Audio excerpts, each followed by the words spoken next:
Afganistán.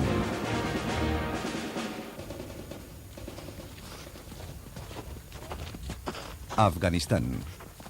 Guerra en Hindu Kush. Una guerra en la que la Unión Soviética luchó para evitar la propagación del fundamentalismo islámico. Como en Vietnam, este era un conflicto dominado por los helicópteros de guerra. A diferencia de Vietnam, se trataba de una guerra de guerrillas que no todos los rebeldes estaban de acuerdo en cómo ganar.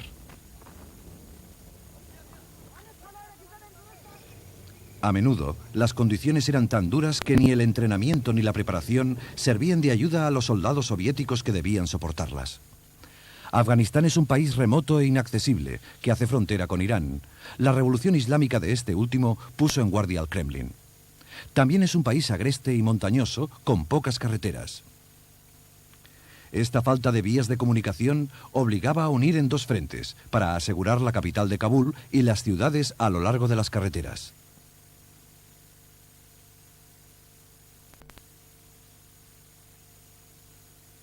La invasión fue supervisada por el mariscal Sergei Sokolov en persona, delegado del ministro de Defensa soviético.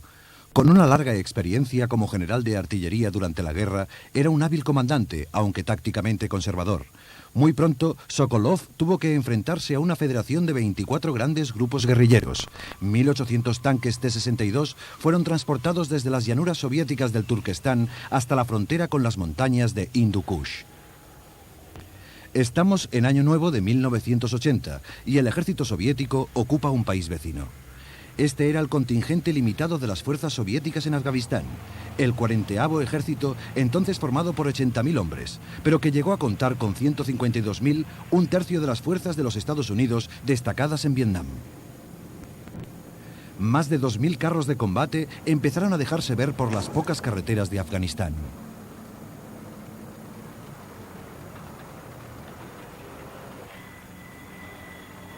Más efectivos fueron los helicópteros Mi-8 que se convertirían en símbolo de esta guerra. Aunque por tierra los soviéticos entraron en Afganistán mal equipados para el conflicto al que se iban a enfrentar, llevaban armamento pesado y estaban muy mal organizados. Dijeron que habían sido invitados para repeler la intervención extranjera después del golpe de Estado. Pero en realidad, el presidente Hafizullah Amin fue asesinado en su palacio de Darul Aman no por los afganos, sino por las fuerzas especiales soviéticas, las Spetsnaz. Su crimen fue impulsar la reforma demasiado pronto, permitiendo que su tradicionalista aliado soviético quedara expuesto a la revolución islámica. Pero, a pesar de emitir comunicados por radio, los mensajes indicaban que aquella no sería una intervención fácil. El problema era el ejército afgano, desmoralizado por los ataques rebeldes desde que los comunistas obtuvieran el poder 2 años antes. Desde primeros de año, cada vez resultaba más evidente que el ejército no podría resistir. Por lo tanto, los soviéticos se vieron obligados a atacar a medida que la resistencia se hacía cada vez más fuerte. Este pueblo, profundamente tradicional y xenófobo, alineado por los comunistas afganos, se mostraba cada vez más hostil al descubrir que el nuevo régimen estaba completamente en manos extranjeras. Muchos abandonaron sus pueblos para unirse a la resistencia y combatir al invasor. Muy pronto, cientos de miles de personas se sumaron al éxodo. La principal ruta de suministro soviética hasta Kabul se convirtió en el principal objetivo, especialmente en el paso de Salang y el túnel. Esta estructura de 3 kilómetros de largo se construyó para proteger la carretera de las avalanchas, pero seguía siendo vulnerable al sabotaje y a las emboscadas. Sin embargo, los mujahedés, quienes ya antes habían estado agrupados en tribus, pronto volvieron a dividirse a causa de las rivalidades para obtener las armas y el dinero de la ayuda exterior. Empezaron armados con los rifles Lee Enfields, algunos fabricados en Pakistán, que se utilizaron contra los ingleses el siglo pasado. En la ciudad fronteriza de Peshawar, los talleres fundados por los fabricantes de armas la convirtieron en una pequeña zona industrial destinada a realizar réplicas exactas de todo tipo de armas de fuego. Los fondos obtenidos de los Estados Unidos permitieron pagar la fabricación de unas 30.000 armas.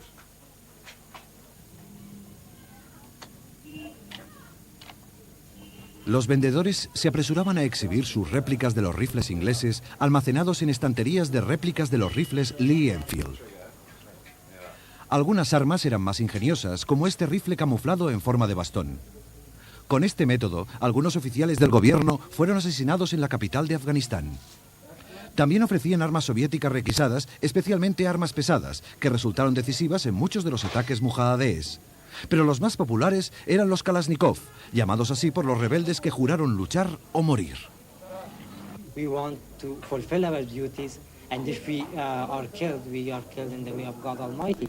So we haven't lost anything. It's a victory by itself. So we are determined to fight to the last. La resistencia concentró la mayoría de sus fuerzas cerca de la frontera con Pakistán, donde Peshawar ofrecía reposo y suministros. El paso de Salang y el valle de Panjshir fueron el escenario de las acciones de los grupos mujahadíes, reforzadas a lo largo de varias de las principales rutas fronterizas. A principios de 1980, la resistencia mujahadí controlaba el 90% de la zona rural, aunque la indignación popular frente a la invasión aportaba más voluntarios de los que podía armar.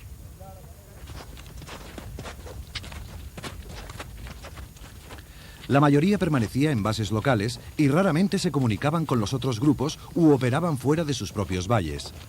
Los dushmans, como los soviéticos llamaban a los mujahadíes, tardaron en desarrollar estrategias sofisticadas más allá de los clásicos ataques sorpresa. Las patrullas de helicópteros constituían un peligro de infiltración en estos valles fronterizos.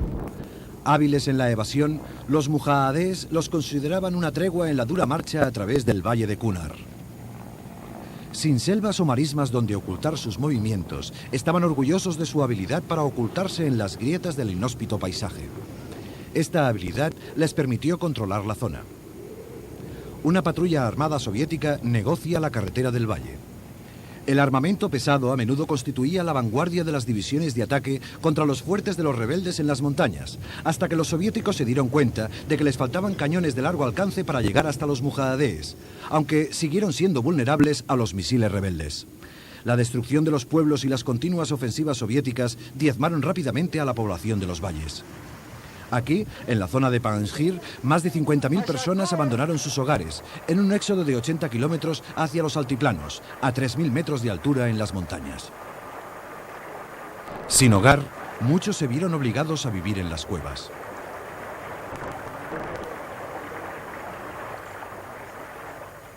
Sin nadie que trabajara la tierra, las reservas de comida de los mujahadíes, infiltrados a lo largo del río, eran cada vez más escasas.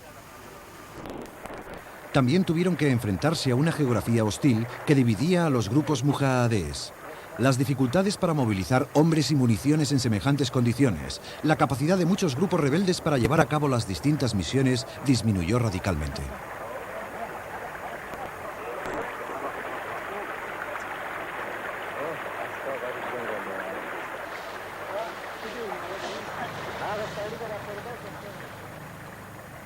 Las patrullas de helicópteros también cumplían otra función. Dejaron caer miles de minas Butterfly para desestabilizar los movimientos de los mujahadíes. Los reactores de combate soviéticos sumaron sus fuerzas para contrarrestar una emboscada mujahadí.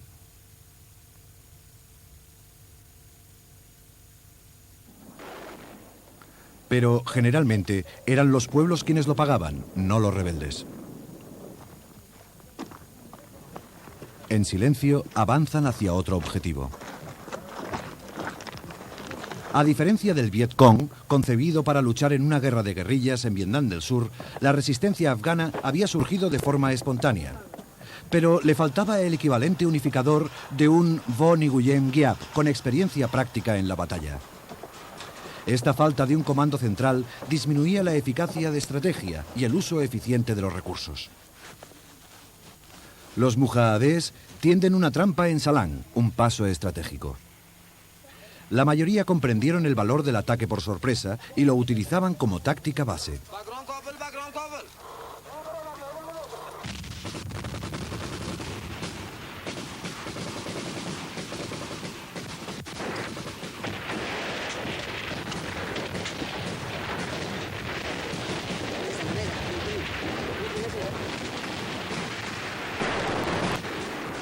Eran bastante eficaces en este tipo de acciones, normalmente dirigidas contra convoyes de gasolina que se dirigían hacia el sur, hacia Kabul.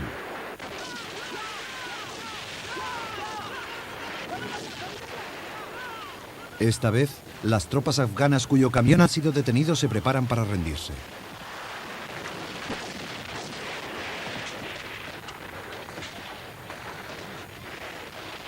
Los mujahedés les ordenan que tiren las armas. La cabeza rapada identifica a un joven recluta. Si no se une a los rebeldes, será escoltado hasta un campo de refugiados en Pakistán. En su lucha de las carreteras, los mujahidines destruyeron miles de camiones a lo largo de esta importante ruta de abastecimiento, provocando restricciones de gasolina en la capital.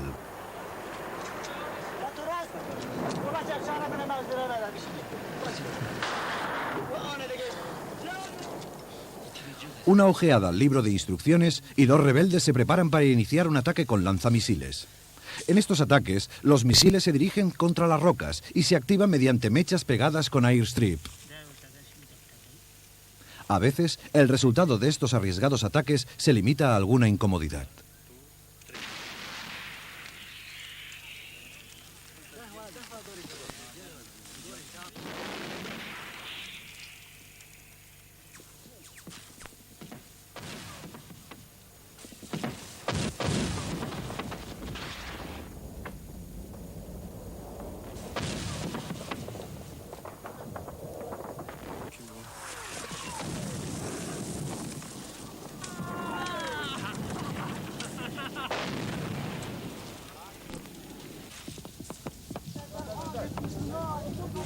Pero algunas veces se dirigen contra zonas civiles. Otras contra el aeropuerto, destruyendo las vías de enlace aéreo esenciales para los soviéticos. La destrucción de los tanques de gasolina supone que más convoyes deberán cruzar el puesto en el peligroso paso de Salan.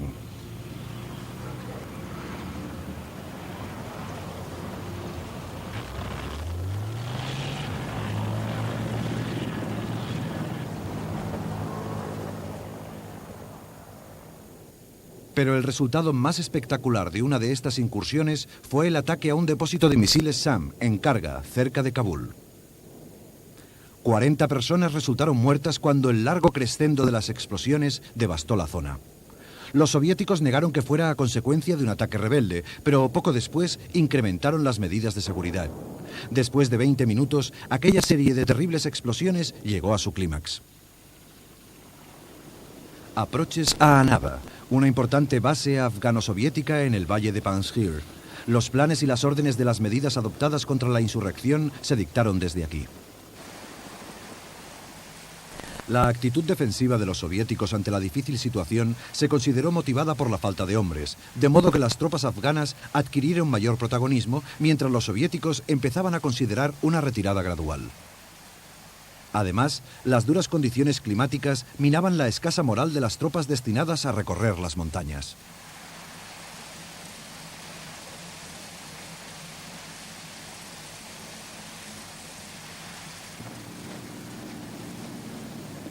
Al principio, los movimientos de las patrullas soviéticas eran poco adecuados y nada creativos. Como todos los convoyes, los soviéticos debían avanzar a la velocidad del más lento de sus hombres.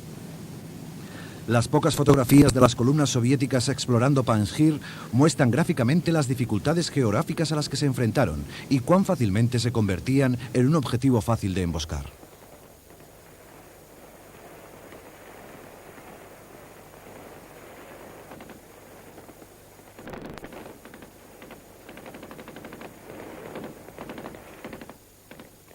Poco a poco, la infantería soviética aumentó su armamento, sobre todo con la adquisición del AGS-17, un lanzagranadas automático. Y aunque ello garantizaba que morían 10 rebeldes por cada soldado, sus propias bajas eran las que determinaban las decisiones del Kremlin. Aquí es donde los soviéticos se enfrentaron con el líder rebelde que más hábilmente asimiló las modernas teorías sobre la guerra de guerrillas, Ahmad Shah Massoud. Pronto abandonó la táctica del ataque sorpresa y organizó fuerzas móviles para contraatacar las fuerzas de asalto soviéticas y movilizó varias unidades entre los valles cercanos, dispersando a su ejército. Desde las montañas, Massoud observaba el avance, dirigiendo las emboscadas en pasos estrechos, donde las columnas avanzaban mucho más despacio y se convertían en objetivos estáticos.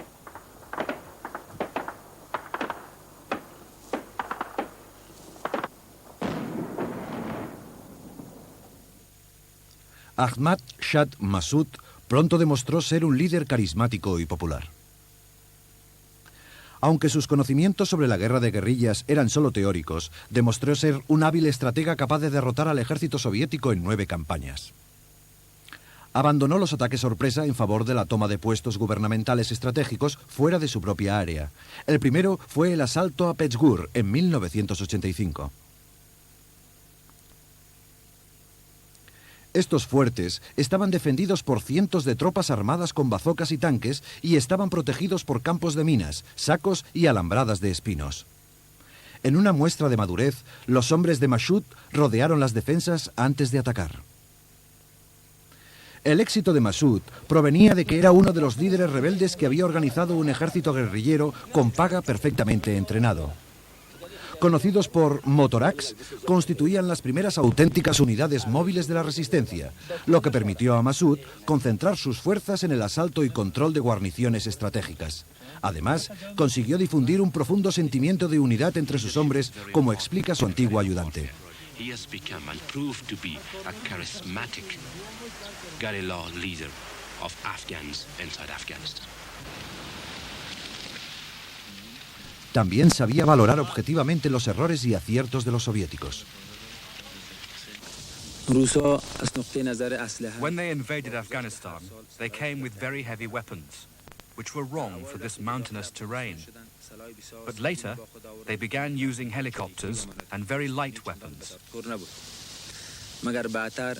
In my opinion, Russian tactics have improved each year. Now their forces are noticeably more mobile, but their morale is noticeably lower because a lot of Russians have been killed in Afghanistan.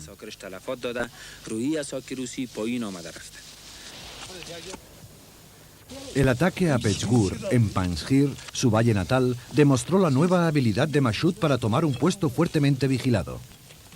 Custodiado por más de 500 hombres, se creía a salvo de los ataques guerrilleros, pero Massoud no opinaba igual.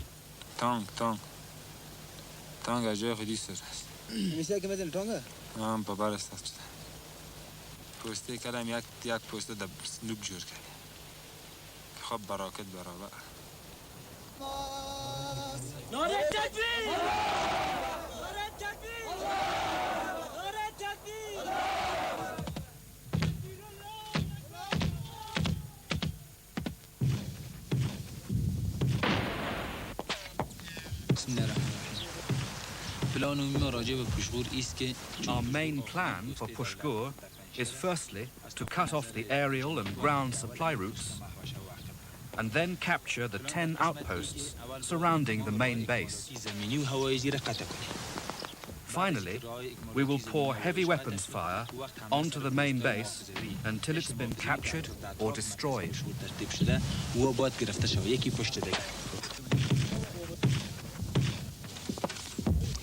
El asalto se caracterizó por la sabia coordinación de las fuerzas a través de la radio, por la buena organización del fuego de cobertura y de los ataques sorpresa.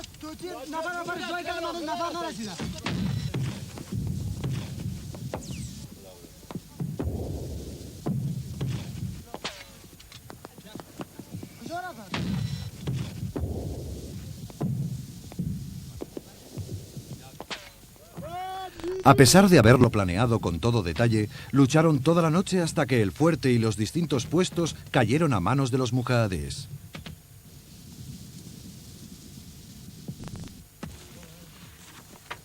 Massoud capturó 110 prisioneros, entre ellos oficiales y miembros del NCO, pero el más importante, un miembro del Estado Mayor afgano, murió durante el combate. Conseguido su objetivo, Massoud abandonó el fuerte.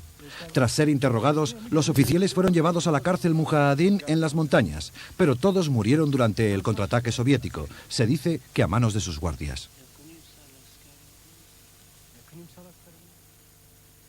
El misil antiaéreo americano Stinger, el arma que se considera dio ventaja a los mujahidíes en esta guerra. Mide menos de 2 metros, pesa 17 kilos y a pesar de que se necesitan 136 horas para dominarlo, los rebeldes lo consiguieron en mucho menos.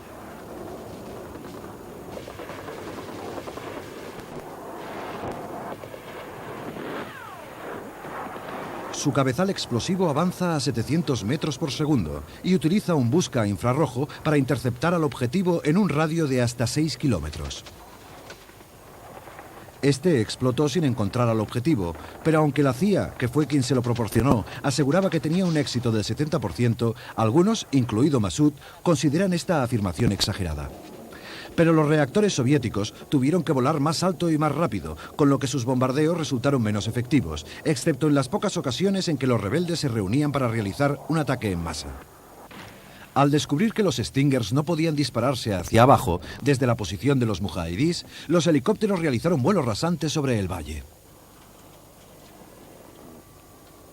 Como consecuencia, aumentó el uso de las bengalas antimisil.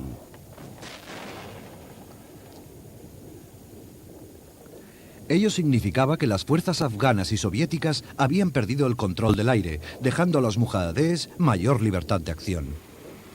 El creciente número de convoyes de helicópteros y aviones que fueron abatidos atestigua algunas de las victorias mujahidés. Aunque sigue siendo un hecho que los soviéticos perdieron menos aviones de ataque en el frente que los alemanes durante los entrenamientos.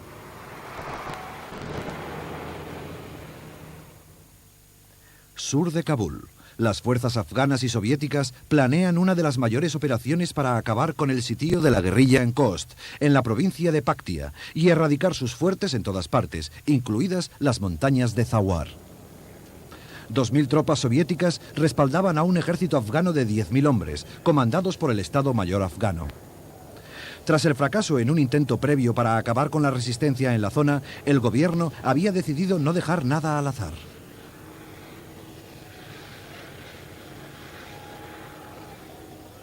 Pero la ostentación de armamento pesado y artillería ocultaba el hecho de que los soviéticos estaban decididos a retirarse.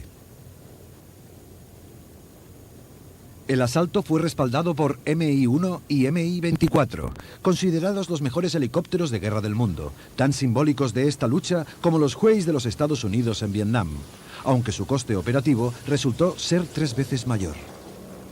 Los pilotos soviéticos mostraron la misma osadía. Dice que si no fuera peligroso, no lo harían. El nuevo Sukhoi Su-25 Frogfoot, armado con bombas de artillería y misiles de 75 milímetros, demostró ser el reactor de ataque terrestre más efectivo del ejército soviético. Sukhois y MiGs se convirtieron en la vanguardia del frente aéreo contra los puestos guerrilleros en las montañas, volando desde las bases rusas en la frontera y dentro de Afganistán. En sus salidas, los aviones recorrían un paisaje frío y desolador incluso durante la primavera afgana. Estas zonas montañosas estaban controladas por distintos grupos guerrilleros, liderados por un fundamentalista, Hezbi Islami. Los intentos anteriores para destituirle habían fracasado, lo que proporcionó sosiego y un falso sentido de invulnerabilidad. La intensificación de los ataques aéreos debilitó las posiciones de la guerrilla.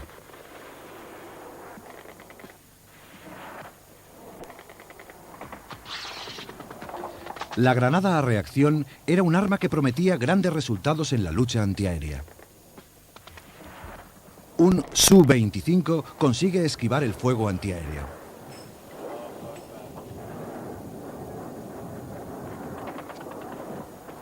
Las bombas antipersonales, equipadas con paracaídas retardado, localizan su objetivo.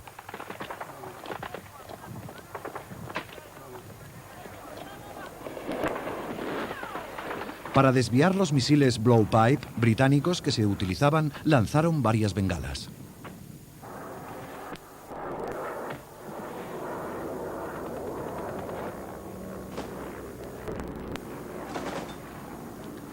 Estos Dashika, cañones pesados de 12,7 milímetros de diseño soviético, se convirtieron en el arma antiaérea más popular. Aseguraron haber derribado por lo menos 3 helicópteros y un caza. Sin embargo, ahora los helicópteros soviéticos estaban blindados y, por lo tanto, la eficacia de estas armas disminuyó considerablemente.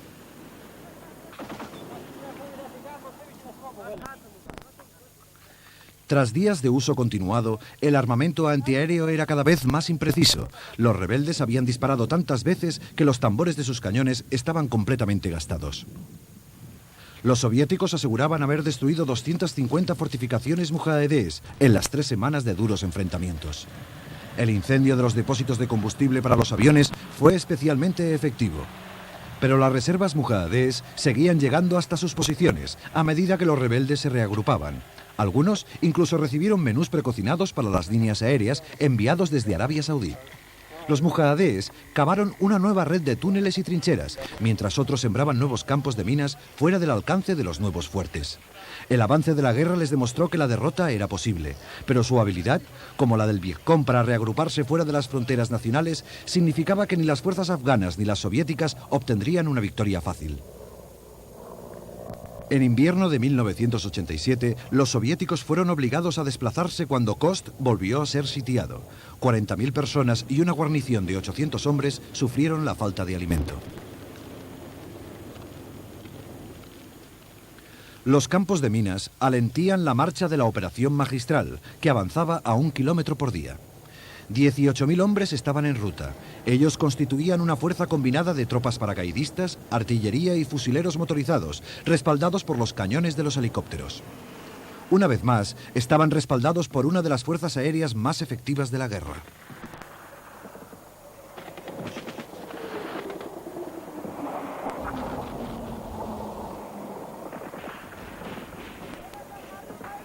La secuencia de bombas y bengalas antimisil se había convertido en algo rutinario.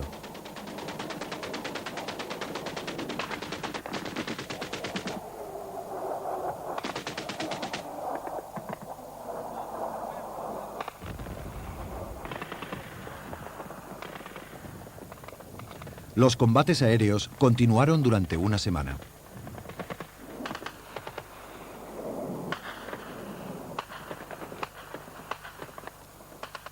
Algunas bombas con paracaídas retardado mezclaban explosivos químicos y antipersonales.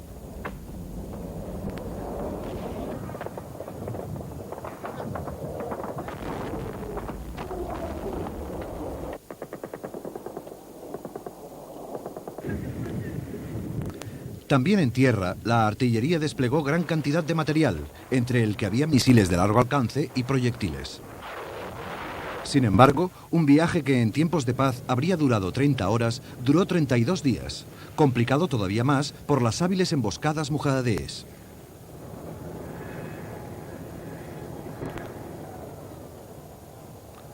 Los exploradores observan el lento avance de los convoyes mientras un mujahedí prepara el terreno para una emboscada. El agua evitará que se levanten nubes de polvo que delatarían la presencia de un grupo armado.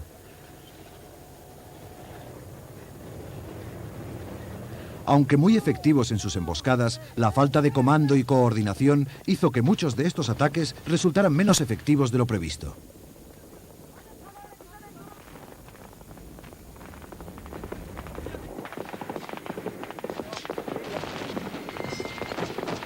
Los soviéticos excavaron alrededor del pueblo, preparando el fuego de cobertura.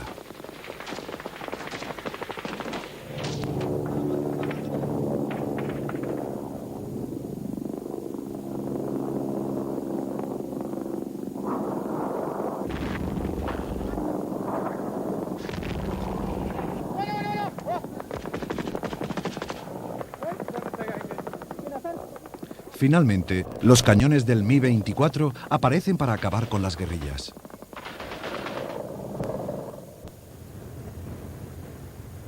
Se trataba de posiciones que podrían haber sido defendidas por un ejército profesional ante el ataque de una fuerza mayor.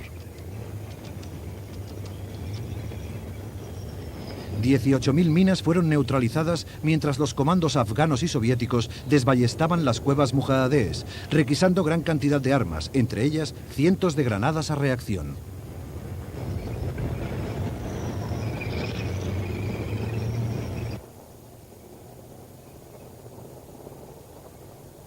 Pero seguía la incógnita de si los soviéticos podrían operar en el área sin recurrir a las grandes formaciones.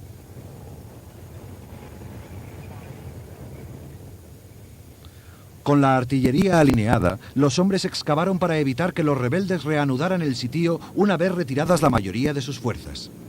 Con el control de las colinas en sus manos, las tropas de liberación se dirigen hacia el objetivo. Fue la última gran acción del 40 Ejército, que consiguió captar la atención del público soviético, que concedió el estatus de héroe de la Unión Soviética al hombre que lo había liderado. Se trataba del teniente general Boris Gromov, el hombre que había dirigido y planeado la retirada soviética. Gromov era el miembro más joven e inteligente del Estado Mayor soviético y había demostrado ser un soldado modelo.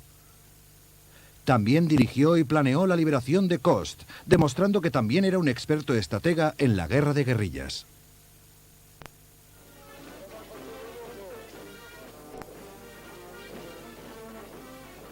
La Brigada 66 de Fusileros Motorizados fue la primera en movilizarse, desfilando en Jalalabad como primera etapa de la retirada hacia Kabul. Los soviéticos evadieron las responsabilidades alegando que se trataba de un conflicto local y que por lo tanto sería mejor dejar que los afganos lo resolvieran entre ellos. Habían conseguido evitar el conflicto de una intervención tan costosa y discutible como la de Estados Unidos en Vietnam. Aunque repitieron muchas de las experiencias americanas, ganando los enfrentamientos más convencionales y perdiendo el control de la zona rural.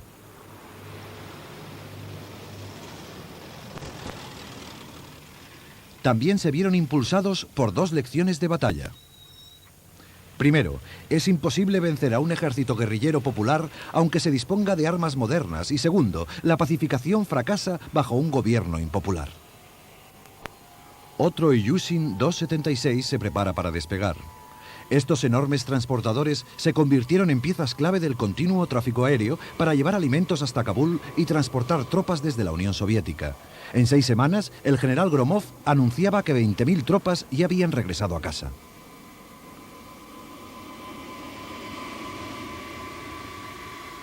La amenaza constante de un ataque antiaéreo era contestada con bengalas y una ruta de vuelo muy estricta. Estas tropas fueron duramente castigadas, pero en la huida muchas de ellas dejaron atrás un equipo prácticamente nuevo. El último ataque aéreo, al igual que los tanques T-62 y los bazookas, era una prueba de que el armamento de la República estaba a la altura del soviético. Ello también significaba que para repatriar a los últimos soldados soviéticos se necesitarían muchos menos vuelos.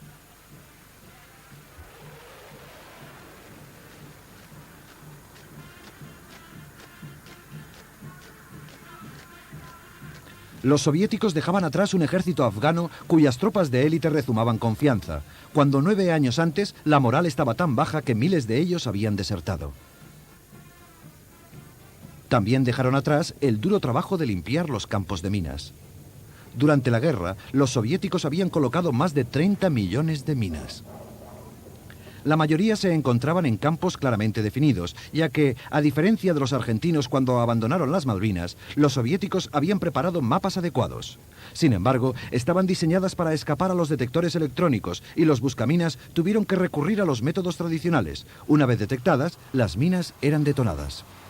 Madrugada de un día de febrero de 1989. Un convoy de casi 80 kilómetros recorre las llanuras del norte de Afganistán. Es la retirada final de las tropas soviéticas, 7.000 hombres y cientos de vehículos. Cruzaron la frontera por el Puente de la Amistad, sobre el río Oxus, en Termez. En los 9 años de guerra, casi 14.000 de sus camaradas habían perdido la vida.